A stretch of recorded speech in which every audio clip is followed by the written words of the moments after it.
नमस्कार, स्वागत है आपका हॉर्नबिल टीवी भारत पर। आइए एक नज़र डालते हैं अब तक की खबरों पर। लखनऊ में सियासी हलचल, पूर्व मंत्री दद्दू प्रसाद और सलाउद्दीन सपा में हुए शामिल। अखिलेश यादव ने दोनों नेताओं का स्वागत किया है। बड़ी संख्या में लोगों ने सपा ज्वाइन किया है। अखिलेश ने कहा कि देवरंजन नगर पार्टी को मजबूती देंगे, जबकि जगन्नाथ कुशवाहा पीडीए की लड़ाई को आगे बढ़ाएंगे। समाजवादी पार्टी का जनाधार लगातार बढ़ रहा है। आइए देखते हैं इस।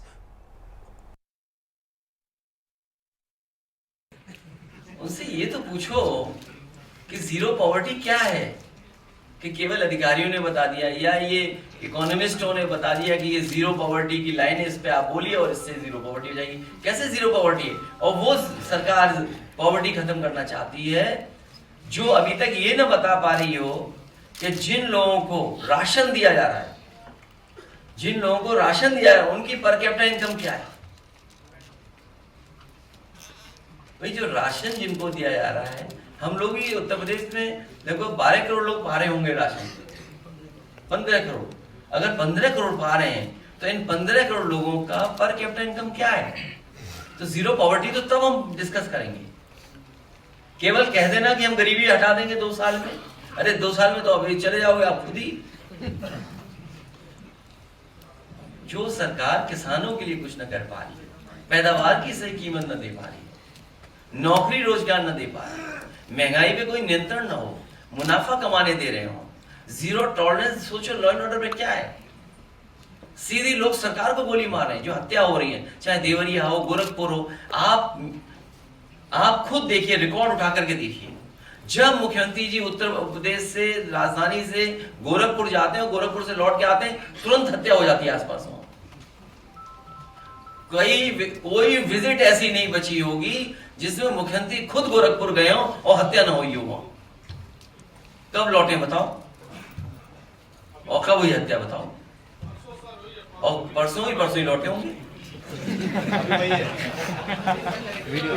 नहीं, जब लौटे तुरंत हत्या हो जाती है। सर बीजेपी का ये पूरा उत्तर प्रदेश गोरखपुर रूल कर रहा है। आप जानकारी करिएगा, पूरा उत्तर प्रदेश गोरखपुर के लोग रूल कर रहे हैं। जो गोरखपुर में रहा होगा, सिपाही भी, चौकी भी, वो भी। अब देखो भारत समाचार दिखाई दे रहा है, तुम्हारे पत्रकार के साथ कुछ व्यवहार खराब हुआ, सुना आपने? भारत समाचार, तुम्हारे किसी पत्रकार के साथ व्यवहार खराब हुआ किसी जिले में? हाँ हुआ। देखिए, अपनी खबर इनको नहीं पता। सर सूर्य प्रकाश शाही ने बीजेपी के एक विधायक भटा कुर्ता पहने टहल रहे हैं और उनके साथ बड़ा मारपीट किया था पुलिस ने और उनकी पिटाई। तो मैं क्या कहूँ बताओ बीजेपी के विधायक के लिए? हम उनकी रक्षा करें? पार्टी भी ले ली सर। अब सुनिए, चाल, चरित्र और चेहरा। अब आप देखिए, आवाज तेज कर देना। कुछ नेताओं के नाम लो। अब बाकी आप समझ लो, हमें कुछ नहीं कहना। सर सूर्य प्रकाश शाही ये बता, हम लोगों का अगर ये दद्दू प्रसाद जी ये किसी मंदिर चले जाए तो मंदिर गंगा जल से धोया जाए।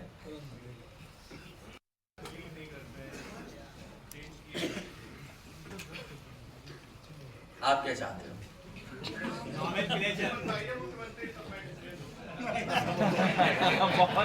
सभासद से शुरू करो। ये बढ़िया था। इनको सभासद की टिकट दी जाएगी, फिर मुख्यमंत्री का सपना देखेंगे। पत्रकार कोटा में मकान है और कुछ चीजें हैं, वो नहीं है। नाम हर एक के नहीं बदलने चाहिए। देखिए एक मिल जाएगी इसका नाम।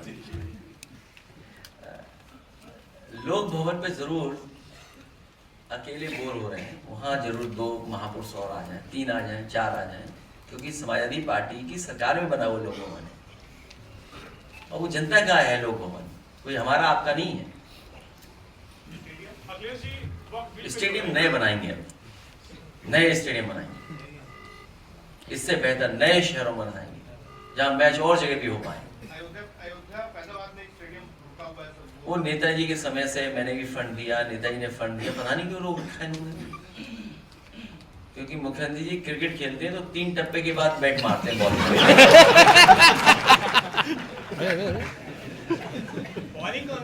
बबलू भाई क्या हो गया? अलग ही तुम्हारी अधिकारी सबसे ज्यादा ये खुशी हुई है।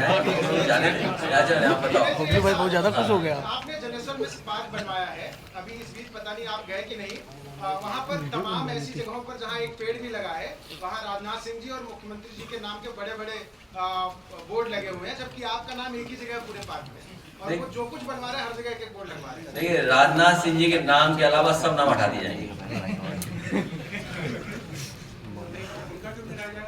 इन्हें पेड़ पौधों से कोई शौक नहीं है, सरकार को कोई दिलचस्पी नहीं है। अभी मैं कल या परसों कल इनफैक्ट अंग्रेजी अखबार में अहमदाबाद का जो रिवर फ्रंट बना है उसके 2nd और 3rd फेज का काम शुरू होने जा रहा है, और जो 2nd 3rd फेज का काम शुरू होने जा रहा है वो सिंगापुर की कोई कंसल्टेंट कंपनी है, उसके माध्यम से काम होने जा रहा है, और वो अपना काम आगे बढ़ा रहे हैं। लेकिन आपका one of the best river front है, मैं आज भी कहता हूं, ये रिवर फ्रंट एग्जाम्पलरी काम है दूसरे स्टेट्स के लिए और दूसरे सरकारें जो काम करना चाहें उनके लिए। जो आपका गोमती रिवर फ्रंट है, और गोमती रिवर फ्रंट उनके अपने रिवर फ्रंट से कई सुंदर है, अच्छा है, और एक्टिविटी ज्यादा है। यहाँ पर जो डिजाइन है उसमें एक्टिविटी ज्यादा है, लेकिन आपका नहीं चल रहा, आपका बंद हो गया। और सुनने में आ रहा है यहाँ के फव्वारे चोरी होकर के गोरखपुर में लगा दिए गए। इसकी जांच पड़ताल हमारे पत्रकार साथी जरूर करते कि जो फव्वारे यहाँ आए थे वो चोरी कर कर गोरखपुर पहुंचा दिए गए, और जो नाव की बात है वो प्रयागराज गई है। जो वाटर बस थी जो गोमती के लिए लाई गई थी, गोमती में लाई गई थी, वो वाटर बस थी, तो वो मैंने खुद देखा। सबसे पहले अपने प्रेस के साथियों का बहुत धन्यवाद देना चाहता हूँ। आज बहुत खुशी की बात है कि आज समाजवादी पार्टी में हाथ काट के रख देना लगा। बड़ी संख्या में सभी लोग सदस्यता ले रहे हैं। सबसे पहले पूर्व में बहुत समाज में काम करने वाले, जमीन पर गरीब, मजलूम, बहुजन समाज के लोगों को जोड़ने वाले, समय समय कठिन परिस्थितियों से भी निकलने वाले दद्दू प्रसाद जी, उनका मैं स्वागत करता हूं। समाजवादी पार्टी में आज शामिल होने के लिए मैं उन्हें बधाई देता हूं। उनके बड़ी संख्या में साथी जो यहाँ पर मौजूद हैं उनका धन्यवाद देता हूं। बहुत बड़ी संख्या में जो हॉल के बाहर हैं, जो अंदर नहीं आ पाए हैं, मैं उनको भी बधाई देता हूं। और दूर दराज जो देख रहे होंगे, सुन रहे होंगे, क्योंकि संभव नहीं था सब लोगों का यहाँ आना, बड़ी संख्या में इनसे जुड़े हुए लोग पूरे प्रदेश में, उन सब का मैं बहुत बहुत धन्यवाद और आभार प्रकट करता हूँ दद्दू प्रसाद जी के माध्यम से। इधर सलाउद्दीन साहब से बहुत बार चर्चा हुई, इनके बहुत साथी सहयोगी समय समय में हमसे मिले, ये दूसरे दल को मजबूत कर रहे थे। अब समाजवादी आंदोलन को और समाजवादी लड़ाई को आगे बढ़ाने के लिए मैं सलाउद्दीन साहब का और उनके साथ जितने सहयोगी साथी आए उनका बहुत बहुत धन्यवाद और आभार प्रकट करता हूं।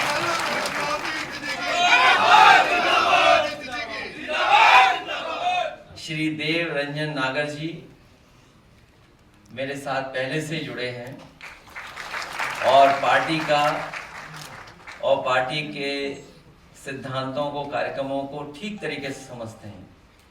और आज जो राजनीतिक परिस्थितियां हैं और दुनिया में जिस तरह की राजनीति चल रही है, जिस तरीके से टेक्नोलॉजी और तमाम विचारधाराओं का प्रभाव डाला जा रहा है, उन सब चीजों को समझने वाले, मुझे खुशी है कि आज देव रंजन नागर जी समाजवादी पार्टी में आकर के हमारी पार्टी को मजबूत बनाने का काम करेंगे।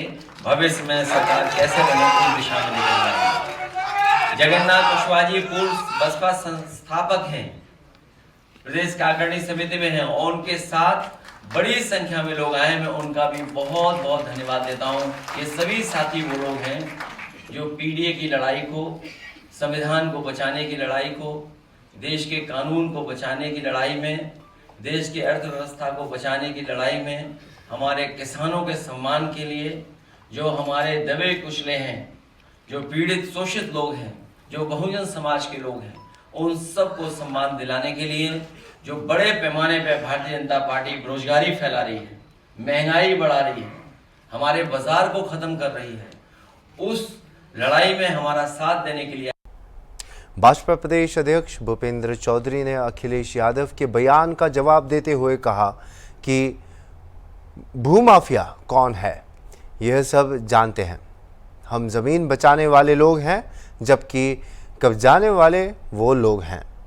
वक्फ बिल सरकार ने गरीबों के लिए लाया है और घोटाला करने वालों के खिलाफ सख्त कार्रवाई की जाएगी। अखिलेश यादव ने भारतीय जनता पार्टी को भारतीय जमीन पार्टी बताया है, जमीन कब्जाने का आरोप लगा रहे हैं, कह रहे हैं कि लखनऊ पान की बात कमिश्नरेट बन गया। भूमाफिया कौन है और किसके समय राज्य में अराजकता, गुंडागर्दी, बेईमानी, भ्रष्टाचार होता था, ये सब लोग जानते हैं।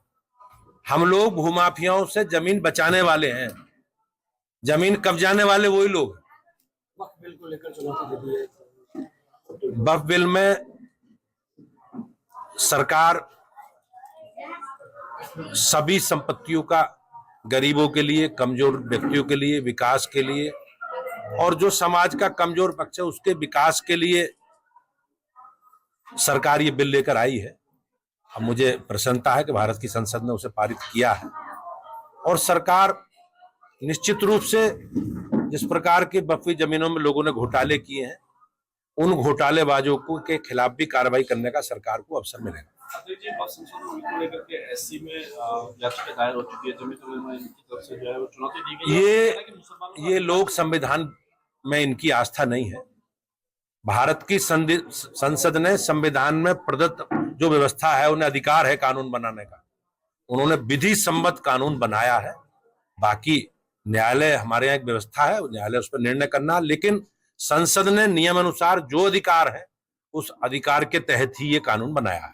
करोड़ों के बैंक फ्रॉड मामले में जो है सपा के जो वरिष्ठ नेता विनय शंकर तिवारी, उनके घर पर ईडी की रेड की। मैंने जैसे कहा, ये लोग भ्रष्टाचारी हैं और हमारी सरकार भ्रष्टाचार के समूल नष्ट के लिए योगी जी और मोदी जी की सरकार संकल्पित है।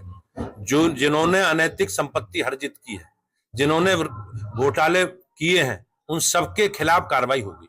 एक आखिरी सवाल हमारा इसको लेकर के है कि भाजपा अल्पसंख्यक मोर्चा के मणिपुर के जो अध्यक्ष है, उन्होंने वक्फ संशोधन बिल का समर्थन करा और भीड़ ने उनके घर को ही पूरा कर दिया। अब ये लोग जिस प्रकार से एक राजनीति का पैटर्न रहा है कि समाज के वर्गों को गुमराह करके उन्हें एक नेगेटिव एजेंडे की तरफ ले जाकर विवाद खड़े करना रहा है, लेकिन हमारे संविधान में सब नागरिकों को समान अधिकार दिए गए हैं और सरकार 140 करोड़ लोगों के उत्थान के लिए काम कर रही है। जहां तक उस हमले का विषय है, मैं निश्चित रूप से कह सकता हूं कि बिल में किसी के लिए भी कोई भी ऐसी स्थिति नहीं है जो उन्हें असहज करती हो। आम आदमी के लिए, गरीबों के लिए, कमजोरों के लिए बिल में संशोधन किए गए हैं और जो माफिया जो इस जमीन का, वक्फ की जमीन का दुरुपयोग करते थे, वो उन माफियाओं के शिकंजा कसेगी सरकार। नहीं, जिन्होंने अनैतिक काम किए हैं, जिन्होंने गलत काम किए हैं, जो गलत कामों में सम्मिलित हैं, उन सबके खिलाफ सरकार कार्रवाई करेगी। मध्य प्रदेश मुख्यमंत्री डॉक्टर मोहन यादव ने रविवार को राज्य प्रशासनिक सेवा के अधिकारियों के लिए आधारभूत प्रशिक्षण कार्यक्रम का शुभारंभ किया। इस अवसर पर उन्होंने कहा कि प्रशिक्षण और पढ़ाई दोनों महत्वपूर्ण है, लेकिन प्रशिक्षण व्यक्ति को जिम्मेदार पदों के लिए तैयार करता है और उसे निखारता है। उन्होंने यह भी कहा कि बड़े पदों पर बैठने के बाद व्यक्ति के करीबियों का नजरिया बदल जाता है।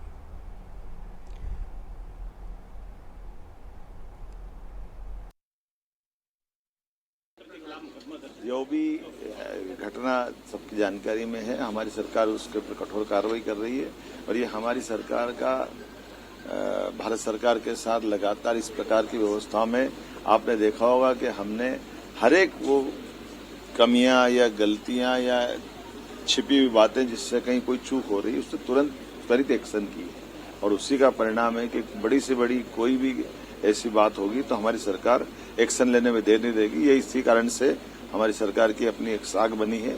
मैंने इस बारे में निर्देश दिए हैं कि ऐसे और भी कहीं कोई हो तो हेल्थ डिपार्टमेंट उनके बारे में कठोर कार्रवाई करे। सीएमएस में आयोजित अंतर्राष्ट्रीय बाल फिल्मोत्सव का उद्घाटन उप मुख्यमंत्री ब्रजेश पाठक ने किया। इस मौके पर फिल्म कलाकार देव जोशी, अनाहिता भूषण और तान्या शर्मा ने कार्यक्रम की रौनक बढ़ाई। फिल्मोत्सव में विभिन्न स्कूलों के 3,500 बच्चे हिस्सा लेंगे। यह आयोजन 7 से 13 अप्रैल तक सीएमएस में आयोजित किया जाएगा। कार्यक्रम में सीएमएस प्रबंधक गीता गांधी और डॉक्टर भारती गांधी भी मौजूद रहीं।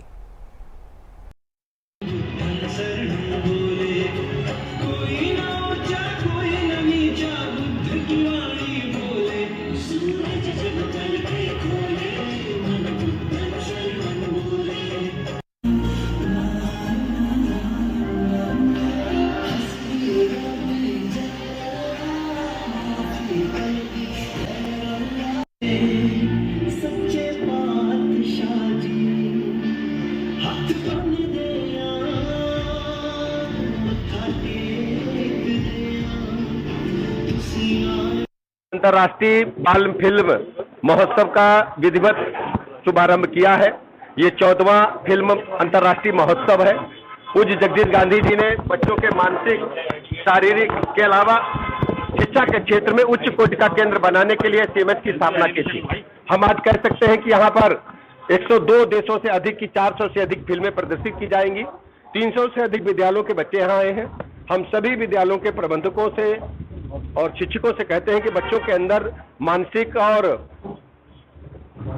आध्यात्मिक मानसिक और अपने शिक्षा के क्षेत्र के विकास के लिए ऐसे कार्यक्रमों से सीधे जुड़ना चाहिए और बहुत अच्छा कार्यक्रम है। बच्चों के इस कार्यक्रम की सफलता के लिए मैं बहुत बहुत शुभकामनाएं देता हूँ। अभी के लिए इतना ही और खबरों के लिए आप देखते रहिए हॉर्नबिल टीवी।